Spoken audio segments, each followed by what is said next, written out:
Fantastic ODI side. और यार एक सच है, ओवर प्रेसिंग की दुकान खोलने की कोई जरूरत नहीं है कि अगर विराट कोहली, रोहित शर्मा और जसप्रीत बुमराह की ग्राउंड में अवेलेबिलिटी हो और प्रेजेंस हो तो यकीनन सामने वाले बल्लेबाजों पर भी इम्पैक्ट पड़ता है। जब ये लोग फील्डिंग कर रहे हो, जब ये लोग शाउट कर रहे हो, इनकी एक एनर्जी है, ये एक बड़ी पॉजिटिव एनर्जी कैरी करते हैं भाई। तो इनकी एनर्जी से लड़ जाना बहुत आसान नहीं है, इसके बहुत ज्यादा नुकसान होते हैं। और वही हैरी ब्रूक था, वही बटलर था, फैंटेसाइज नहीं करेंगे बाउंस बैक की पॉसिबिलिटी है। अभी तो सिर्फ और सिर्फ पहला वनडे हुआ है, लेकिन इतना बिलो पार क्रिकेट खेली। लेकिन हाँ, इंग्लैंड के लिए प्लस पॉइंट ये है कि इंग्लैंड का जो आगाज था, जिस तरह से विकेट्स लूज की थी, वहां से कमबैक करके उन्होंने एक अच्छा रिस्पेक्टेबल, कंपेटेबल नहीं, एक रिस्पेक्टेबल टोटल बनाया। क्योंकि अक्सर हमारी वो लाइन है, हम भी यही चीज चेक करना चाहते हैं कि कोई टीम 310, 320 करे और विराट और रोहित आउट हो जाए, उसके बाद जाकर वो रन चेज हो। बट 250, 240, 260 यहाँ पर तो बाकी बांधा लोग भी जो है, लेकिन जो क्रूशल देखने हो तो नंबर 1 टीम की परफॉर्मेंस तो इसी तरह की होती है। 6 विकेटों से जीतना है इंग्लैंड की उस टीम से जिसने भी हालिया आपके साथ जो कुछ किया हो, तो वहां पर वो इम्प्रेशन तो गिल ने जो अपनी प्रेस कॉन्फ्रेंस में कहा था कि हम पे वो वाला इम्प्रेशन नहीं होगा कि T20 में क्या होगा। हम नंबर 1 टीम है और नंबर 1 की आप अंदाजा लगा लीजिए कि 60 प्लस के एवरेज से वो ओडीआईज खेल रहा है पिछले 5-6 मैचेस में। उसके रन तो आप चेक कीजिए जाके, मतलब उसने आज भी दुम्बा बना दिया था इंग्लैंड के तमाम बॉलर्स को मार ने अपनी क्लास दिखाई। फिर लियम डॉसन ने जैसे बैटिंग की है नीचे से आगे, भाई असली काम लियम डॉसन का है। जो रूट तो खड़ा भी रहता तो इतने रन नहीं बन पाते। लियम डॉसन की आज तक एक 50 नहीं थी, 10 की एवरेज है वनडे में। ब्रिलियंट, आप बिल्कुल ब्रिलियंट नो। वो किसकी वजह से? जो रूट की वजह से ना, उसने एक एंड अपना एंड संभाल के रखा है। 4 इनिंग्सों में 100 है, 350 है, कितनी बड़ी बड़ी इनिंग्स खेली है, बड़ी जबरदस्त फॉर्म में जा रहा है। जो ऊपर से जो बेन डगेट ने एक स्टार्ट दे दिया था, मुश्किल था। नया बॉल इतना इजी नहीं था, आपको पता कितना एक्स्ट्रा बाउंस हो रहा था और फिंगर पे भी बॉल लगे हैं, लेकिन फिर भी उन्होंने एफर्ट की ओपनर्स ने, इतना इजी नहीं था। लेकिन मिडल में आके जैसे हैरी ब्रूक आउट हुआ, बटलर आउट हो गया और विल जैक्स 20 रन करने के बाद सेट होके आउट हुआ, तो वो अच्छी पार्टनरशिप 100 प्लस रन की पूरे ओवर्स खेलते तो शायद 280, 290 हो जाते। वो सारे आउट हो गए।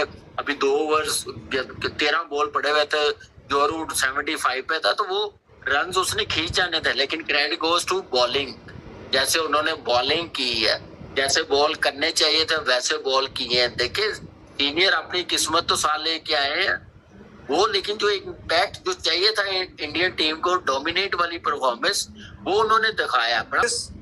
सेंचुरी है 80 रन पे, फिर रिटायर्ड हर्ट होके आपको पता है कि बाहर क्या वो गेल। लेकिन जितना खेला, सुथरा खेला, शानदार, बेहतरीन, लाजवाब खेला।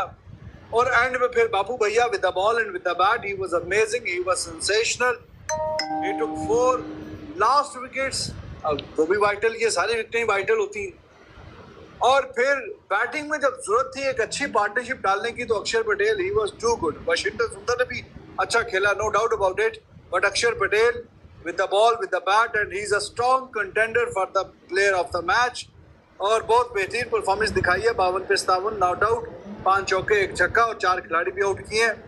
तो मेरे ख्याल में प्लेयर ऑफ द मैच जो है वो, there is a strong possibility Akshar Patel, he would be the player of the match. बाकी देखिए, बात आपसे कही थी कि जब 4-5-6 प्लेयर जो चेंज होते हैं, they are the match winners. और जब ये टीम में आएंगे जरा मोमेंटम बदलेगा और हालात और जज्बात बदलेंगे। और दूसरी बात मैंने कल भी आपसे कही थी कि इंडिया पहले नंबर की रैंकिंग की टीम है इस फॉर्मेट में। हाँ, T20 में भी थी, लेकिन T20 में इंग्लैंड ऊपर के लेवल की टीम है। लेकिन ODI में England, they are at number 8 and they are at number 8 for some reason. ऐसा नहीं है कि एक आधी बुरी सीरीज खेलें तो आप नंबर 8 पे चले जाते हैं। वो मुसलसल बुरी परफॉर्मेंस है उनकी ODI फॉर्मेट में, that's why they are number 8। और नंबर 1 का और नंबर 8 का मुकाबला जो आज हुआ, तो वैसा ही लगा जैसा कि पहले नंबर की टीम 8वें नंबर की टीम के साथ खेलती है, बॉलिंग में भी और बैटिंग में भी। बॉलिंग में भी जो परफॉर्मेंसेस दिखाई हैं वो आपके सामने है। 107 पे 6 खिलाड़ी आउट थे और उसके बाद बेशक पार्टनरशिप लगी, लेकिन वो पार्टनरशिप 120 रन के होने के बावजूद भी टोटल जो है इंग्लैंड का वो इतना ज्यादा नहीं हुआ कि वो थ्रेटनिंग लगने लग जाए। 5 रन पर ओवर के हिसाब से ऑलमोस्ट रन करने थे इंडिया को, और मैंने आपसे यही कहा था, all they need is to take the wickets in hand. और जो हमने छोटी सी वीडियो बनाई थी 10-12 मिनट की मिड इनिंग्स की, तो उसमें हमने आपसे एक बात कही थी कि ये मैच 90% से ज्यादा इंडिया का है और सिंगल डिजिट में चांस है इंग्लैंड का, सिंगल डिजिट में। तो अब आप देख लीजिए, आपके सामने 6 विकेटें भी हाथ में है, इसके बावजूद कि गेल जो सेट बैट्समैन था वो बहुत अच्छी परफॉर्मेंसेस दिखा रहा था और उसका मुझे ऐसा लगता है कि फ्लॉलेस बारी जिस तरह की खेल रहा था शॉटों से, और 28 गेंदें पहले ये मैच जीता है। इससे आप अंदाजा लगाइए कि मैच काफी ज्यादा वन साइडेड रहा है। जीत के साथ किया, बल्कि आप इसको आसान जीत कह सकते हैं। 4 खिलाड़ी ही आउट थे 46 ओवर में जाकर, ऑलमोस्ट 258 का जो टारगेट है वो चेज किया। और अगर शुभमन गिल इंजर्ड ना होते ये कहानी पहले से सिमट सकती थी। मगर सवाल ये पैदा होता है कि T20 सीरीज वन साइडेड हारने के बाद वनडे सीरीज का आगाज वन साइडेड जीत के साथ भारत ने कैसे किया। ऑलमोस्ट वही लड़के हैं, 3-4 चेंज हैं, खासकर बुमराह आए हैं, रोहित शर्मा आए हैं, विराट कोहली आए हैं, ये 3 बड़े नाम आए। मगर तीनों की परफॉर्मेंस इस मैच को लेकर बहुत ज्यादा नुमाया नहीं थी, बल्कि भारत के अंदर ये बहस शुरू हो जाती है हर मैच के बाद जब रोहित शर्मा विराट कोहली से रन नहीं आते। मगर बुमराह का मुझे लगता है कि बुमराह का कहा जा सकता है कि उनकी बॉलिंग से काफ़ी दबदबा बना रहा इंग्लैंड के ऊपर और बाकी बॉलर्स को भी काफ़ी हौसला मिला। खासकर हैरी ब्रूक को उन्होंने आउट किया और अपनी इकोनॉमी जो है वो बहुत ज़बरदस्त रखी है और बाकी बॉलर्स ने भी उनके साथ बॉलिंग करते हुए बेहतर बॉलिंग की। अगरचे मुझे लगता है कि इंडिया का ये जो कॉम्बिनेशन है, पाकिस्तान का भी ऐसा ही रहता है, इंडिया का भी सेम यही कॉम्बिनेशन है कि 3 बॉलर बाकी सब ऑलराउंडर्स के साथ खाता गुजार रहे हैं। तो 20 ओवर्स अगर शिवम दुबे, अक्षर पटेल, वाशिंगटन सुंदर ने करने हैं तो कहानी थोड़ी वीक रह सकती है। इसकी मिसाल ये है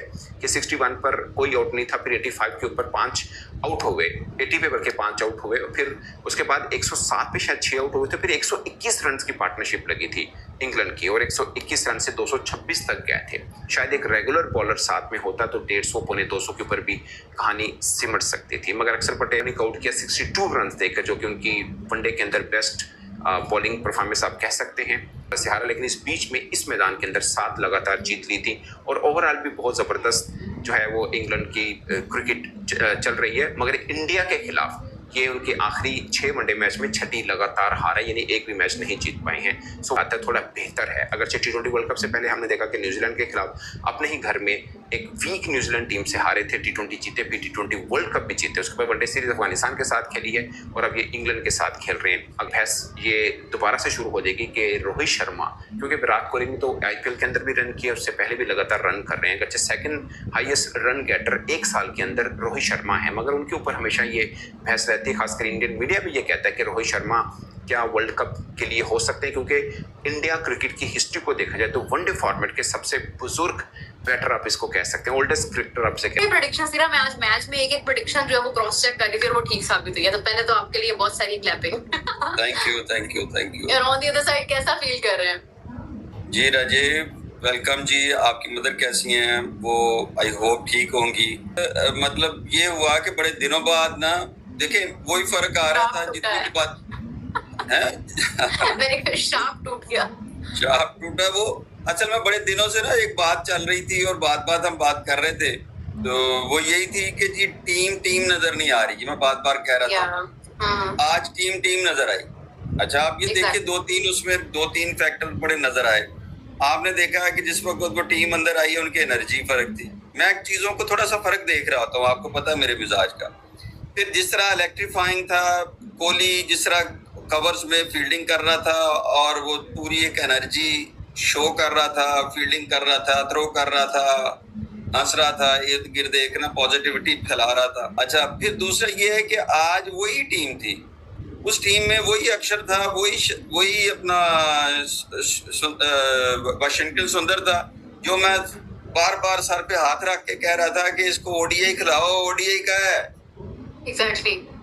आज वो देखे ना, उनके ओवर्स की उतनी जरूरत नहीं थी, वो 2 कराए 4 कराए वो न आए करके। अक्षर ने जो लास्ट में विकेट्स ली वो भी इम्पोर्टेंट थी, ठीक है। एक मतलब प्लेयर्स हैं आपके सामने, वही डकेट है, वही वो क्या नाम है, ब्रूक है, जो आपको समझ नहीं लगने दे रहे थे। आज बुमराह ने आके कहा भाई यहाँ बॉल करनी है और इधर को निकालनी है, यहाँ बॉल करनी है और इधर को निकालनी है। वो उसने बताया यही जो आपका कृष्णा है, ये पहले खेला मार खा रहा था, आज उसको बुमराह ने बताया कि ये लाइन है, उस लाइन पे उसने बॉल करनी शुरू कर दी, वो भी अच्छी कर रहा था।